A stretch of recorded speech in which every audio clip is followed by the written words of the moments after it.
ঘড়িতে বাজছে এখন 3:30। এই মাত্র চারমিনারের সামনে বাস আমাকে নামিয়ে দিল। ওখান থেকে 2 মিনিট হেঁটে চারমিনার গেটের সামনে পৌঁছে গেলাম। চারিদিকে বাজার, বিভিন্ন রকম চুড়ি, মালা, মুক্ত এসবের দোকান রয়েছে ম্যাক্সিমাম। চারমিনারের আশেপাশে বাজার এবং বিল্ডিংগুলোতে পুরাতনের ছোঁয়া রয়েছে।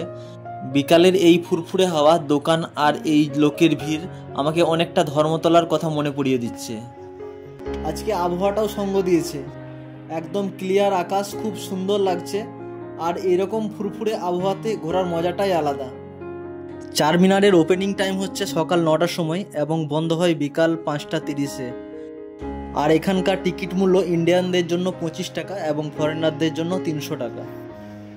এটা হচ্ছে চারমিনারের গোড়ার দিকটা, গম্বুজের আকারে বানানো। উপরের ভাগটা দেখার জন্য আপনাদের সিঁড়ি বেয়ে উপরে উঠতে হবে। চারমিনারের উপরিতলে গার্ড রয়েছে, আপনারা চাইলে তাদের কাছে হেল্প নিতে পারেন। অসাধারণ কারুকার্যে ভরা রয়েছে এই চারমিনারের ভেতরের পোর্শনটা। আপনারা দেখেই বুঝতে পারছেন কতটা নিখুঁত এবং নিপুণ কারুকার্যে পরিপূর্ণ এই চারমিনার।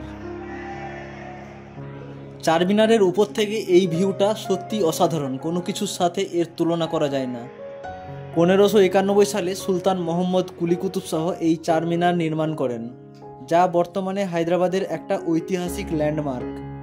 56 মিটার লম্বা 4টি মিনার বা স্তম্ভ রয়েছে, তার জন্য এর নাম চারমিনার। চারমিনার চত্বরে প্রচুর মুক্তোর জিনিস এবং আতর পারফিউম বিক্রি করা হচ্ছে। আপনারা যদি এখানে কোনো কেনাকাটা করেন তাহলে অবশ্যই দাম দর করে নেবেন। হায়দ্রাবাদ আসবো আর হায়দ্রাবাদের বিখ্যাত হায়দ্রাবাদি বিরিয়ানি টেস্ট করব না, এটা কি করে সম্ভব? তাই আমি আগের থেকে বিরিয়ানি খাওয়ার প্ল্যানটা করেছিলাম। লোকাল অনেক লোককে জিজ্ঞাসা করে অবশেষে জানতে পারলাম এই সাদাব হোটেল হচ্ছে চারমিনারের আশেপাশে সবথেকে ভালো বিরিয়ানির দোকান। তাই ঢুকে পড়লাম এবং অর্ডার করলাম চিকেন বিরিয়ানি। কলকাতার বিরিয়ানি এবং হায়দ্রাবাদি বিরিয়ানির টেস্টের অনেকটা পার্থক্য রয়েছে। আমাকে যদি জিজ্ঞাসা করা হয় কোন বিরিয়ানিটা ভালো, তাহলে আমি কলকাতার বিরিয়ানিটাই বলবো।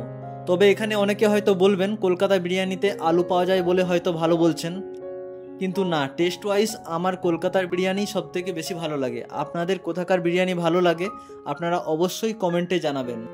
তো বন্ধুরা, এই ছিল আজকের ভিডিওটা ভালো লাগলে আমার চ্যানেলটাকে সাবস্ক্রাইব করে রাখুন আর সঙ্গে বেল আইকনটি প্রেস করে রাখুন, যাতে আমি ভিডিও ছাড়ার সঙ্গে সঙ্গে আমার সমস্ত ভিডিও আপনাদের কাছে পৌঁছে যায়। ভালো থাকবেন, সুস্থ থাকবেন, দেখা হচ্ছে অন্য কোনো ভিডিওয়।